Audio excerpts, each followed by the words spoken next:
Hello, I'm Hazem Seeker. This is Counting the Cost on Al Jazeera, your weekly look at the world of business and economics. This week, where did it all go wrong for Argentina's champion of the free market? We find out if he'll stay in power as a populist makes a comeback.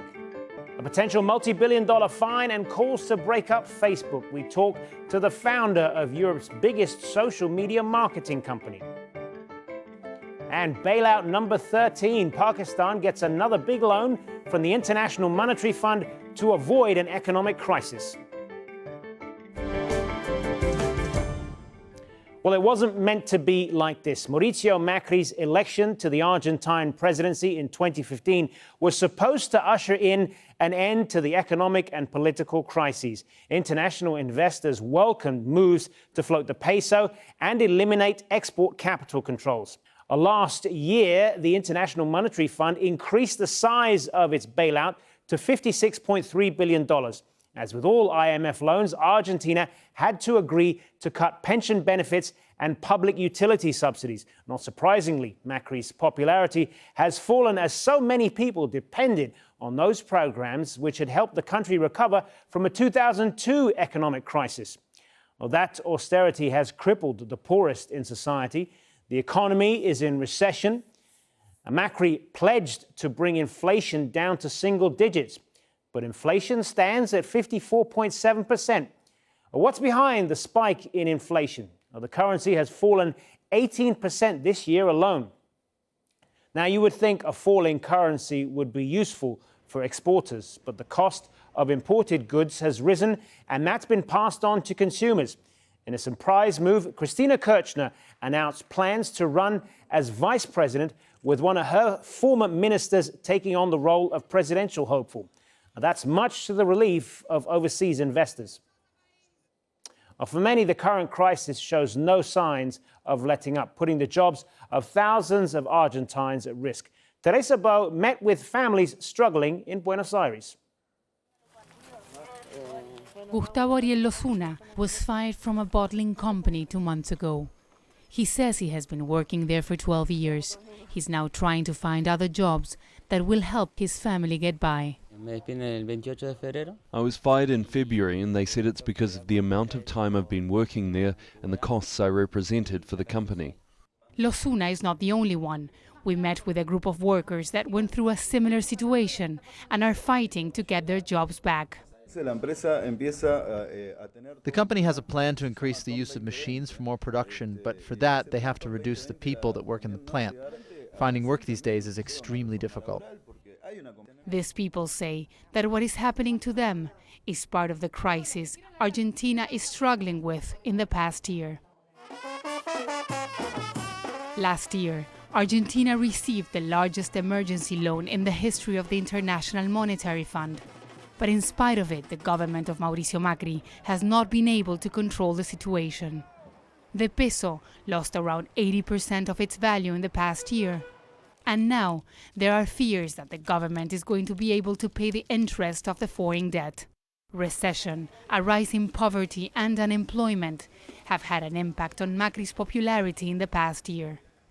The biggest challenge most Argentines are facing these days is a double-digit inflation rate that keeps on pushing the prices of basic food items up. And that's why the government has set up a special program that includes 60 products, which prices are going to be frozen for about 6 months. But for many, these are temporary measures that the government hopes will help Macri be re-elected. People like Gustavo Osuna say that what people need are jobs and stability, something that the government has not been able to provide. All right, joining us now from Buenos Aires to talk more about this is Jimena Blanco, head of Latin America research at Verisk Maplecroft, a risk analysis and forecasting company. Thanks very much for being with us. So Mauricio Macri did all the right things by international investors and the IMF, but the economy is in recession. The promised flood of overseas investors hasn't materialized. Why is that? Well, there's a structural lack of confidence in Argentina, not just inside Argentina, but outside Argentina. And so, when you talk about Macri doing the right things, there's a lot of debate about whether he did that, the pace at which he did that, and also whether he went far enough, soon enough. And I think the key area of criticism is late 2017 when the government changed its inflation um, goals and didn't really explain why, when it went early to the markets to borrow ahead of schedule and it didn't explain why. And then, of course, we saw in April why when the peso went on a rapid depreciation, and then that happened again later in September. So it's really a very difficult situation right now for Macri, especially heading into a crucial election in October. Yeah, the way things stand right now, it doesn't look good for Macri as far as his re-election prospects in October, does it?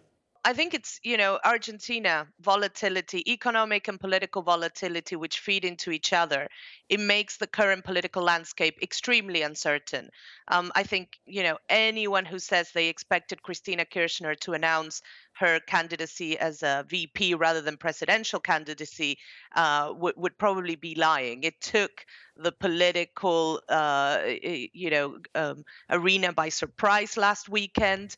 We can expect anything, I think, between now and the 22nd of June when candidacies are announced. For Macri, really, it's an uphill struggle. As you say, Cristina Kirchner's decision to run as vice president caught many people by surprise because they were, of course, expecting her to run for president. What do you make of that?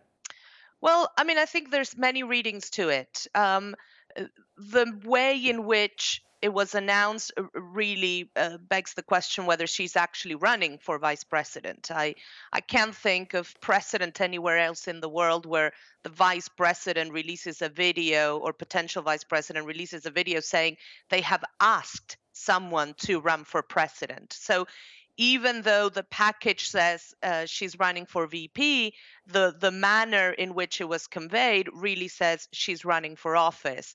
And there's, of course, speculation about whether going for the vice presidential position would Alberto Fernandez eventually relinquish power to her if elected. Is this just an electoral move? Is this a move to shield herself further from potential convictions from corruption? There's speculation that a president can't pardon themselves, but a president can pardon a vice president who is convicted.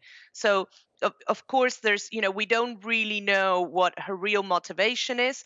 There is clearly a political strategy to try to open the Kirchnerista movement, which is quite dogmatic and quite closed to the broader Peronist movement, and Alberto Fernandez would be the vehicle through which they attempt to do this.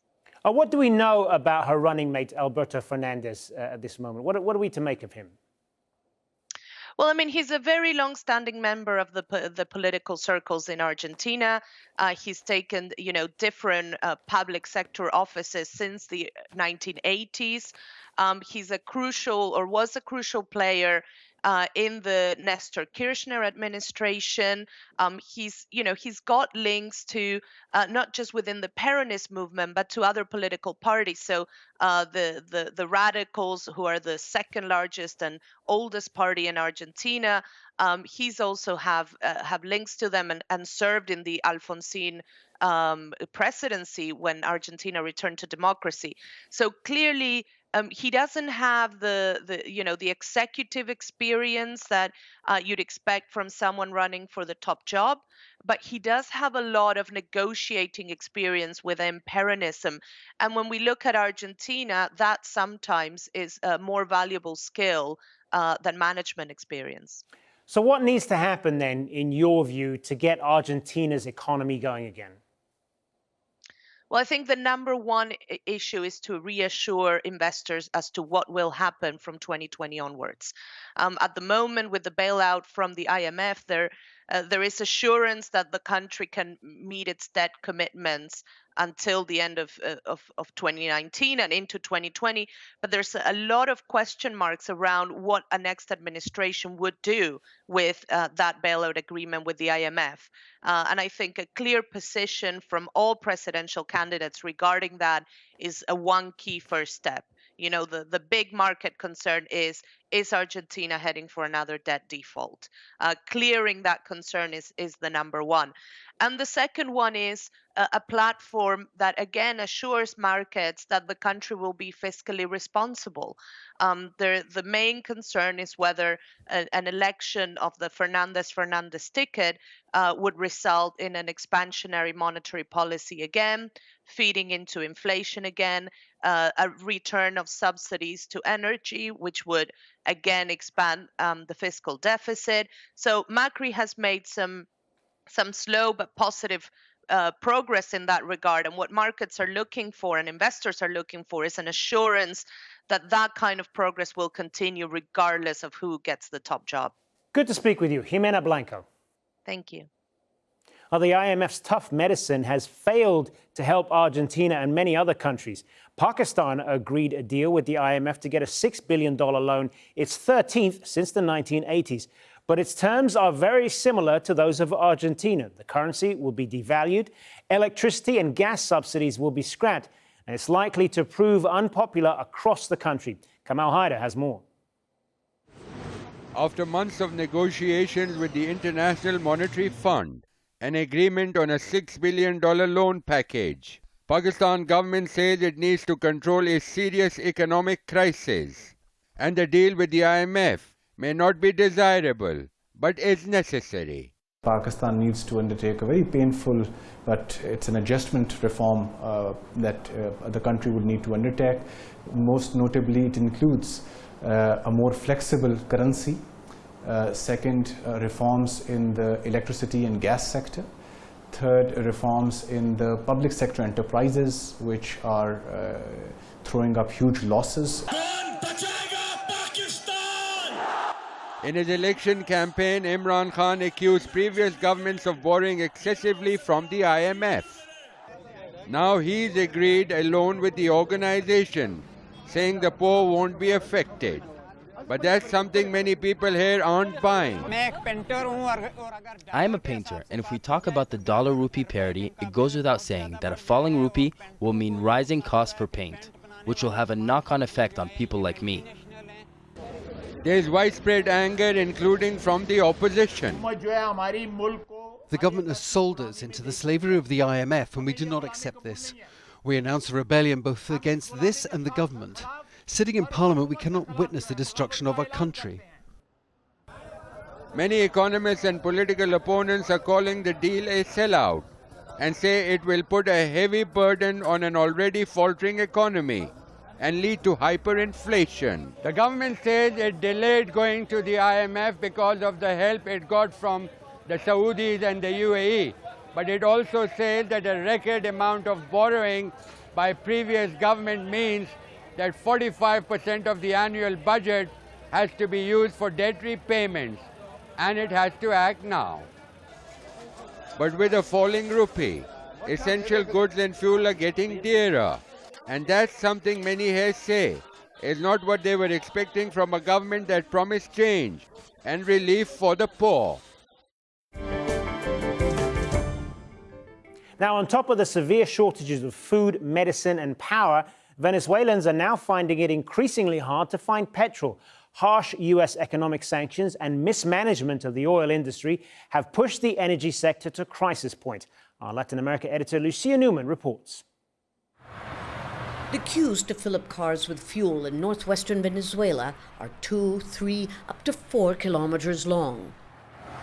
Near the city of Valencia, motorists hope and pray they'll be lucky to make it to the pump before it runs dry. Yesterday, I was in line for 6 hours and couldn't fill up. Is that normal, I ask? With this government, apparently it is. We are a major oil-producing country, and look, no gasoline, on top of shortages of water and electricity. The further you go from Caracas, the harder it is to find petrol.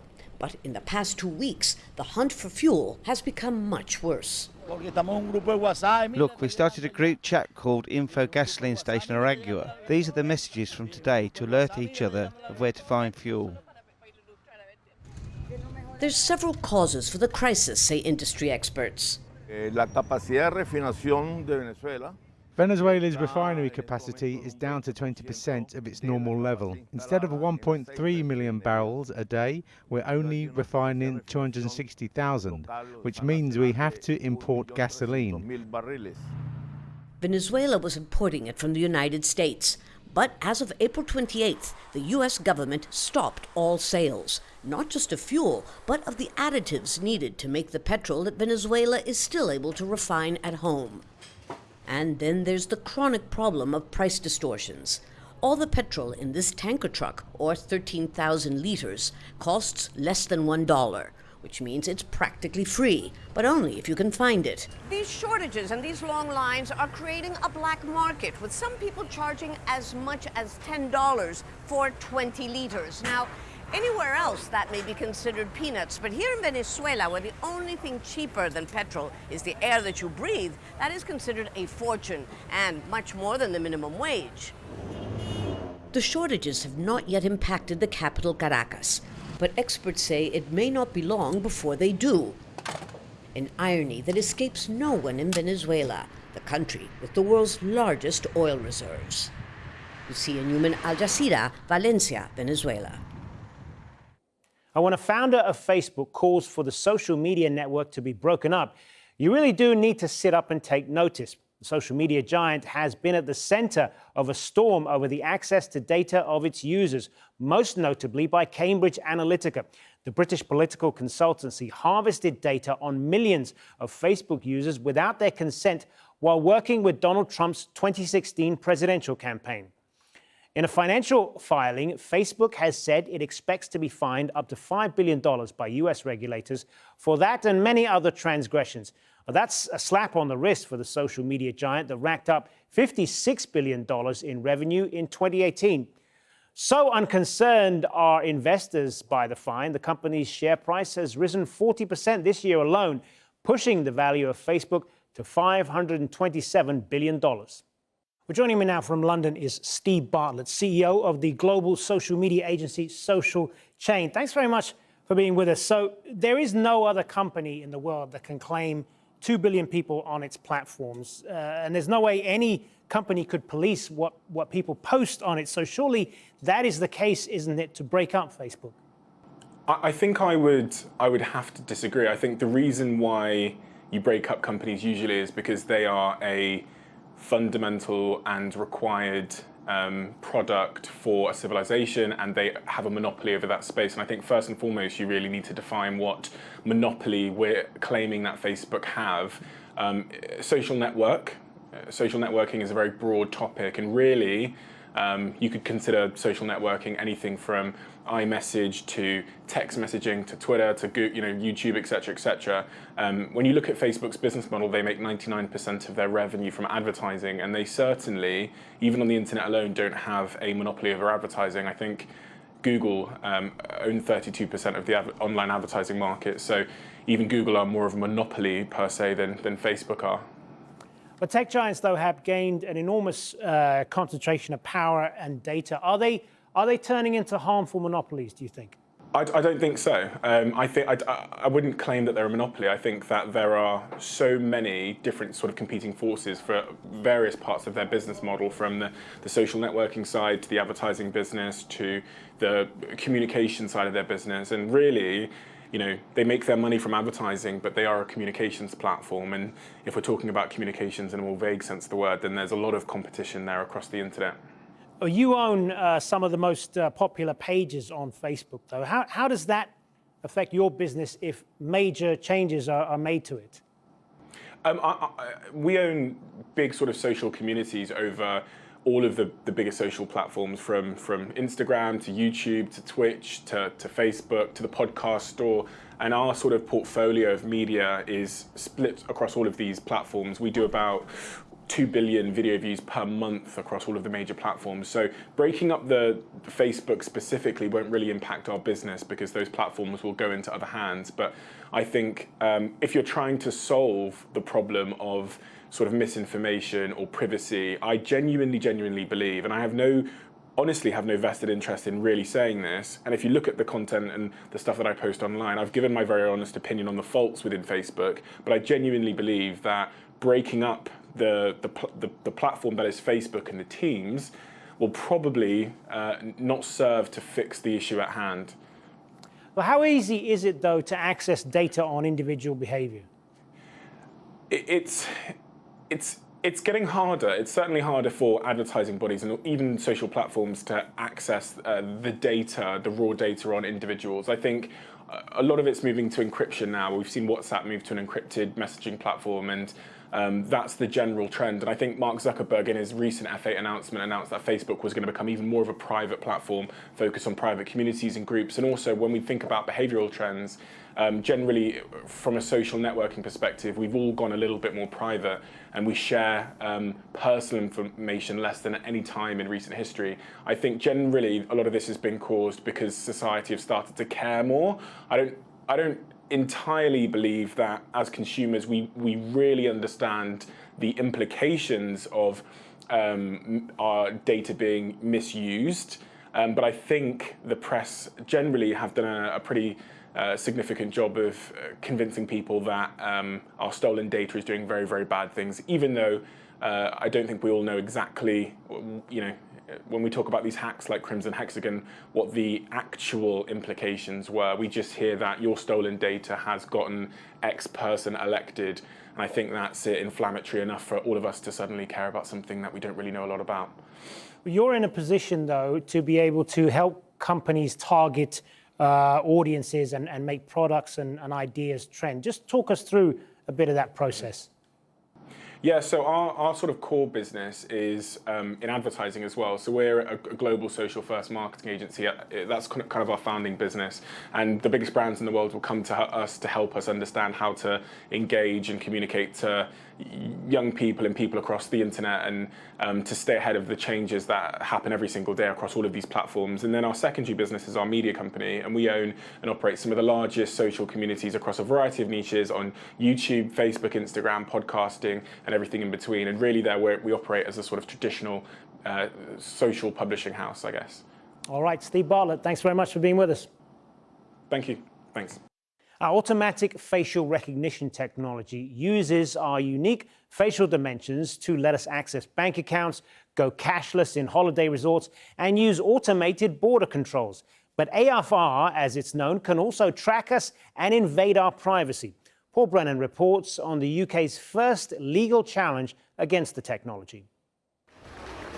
Security, or surveillance cameras, have become a silent, ubiquitous feature of cities across the world. Residents seem almost oblivious to the routine monitoring of their daily lives.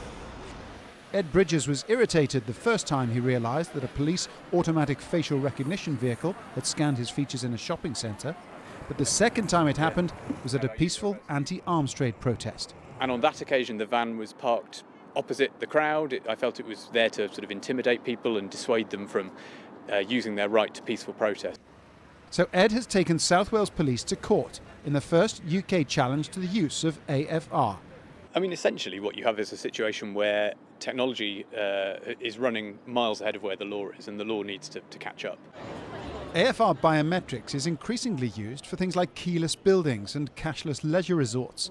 But civil liberties groups are most concerned by its use in public spaces to scan law-abiding citizens. As they walk past the camera, it takes their really sensitive biometric data from them without their knowledge or their consent. So it's really akin to them walking down their high street and the police forcibly taking their fingerprint or their DNA. Automatic facial recognition has dramatically improved thanks to rapid advances in a computer technology known as deep learning. But the accuracy is still variable. At the 2017 Champions League final, the system produced 92% of false positives. And even if accuracy can be improved, there's still the other questions of governance and of purpose, and the wider question of exactly when protection of the public tips over into intrusion and oppression. China's mass surveillance of its citizens, including the use of facial recognition, is well known. In 2017, Australia authorised police and some private companies to use and access a controversial new AFR system. But this month, the US city of San Francisco banned city authorities from deploying the technology.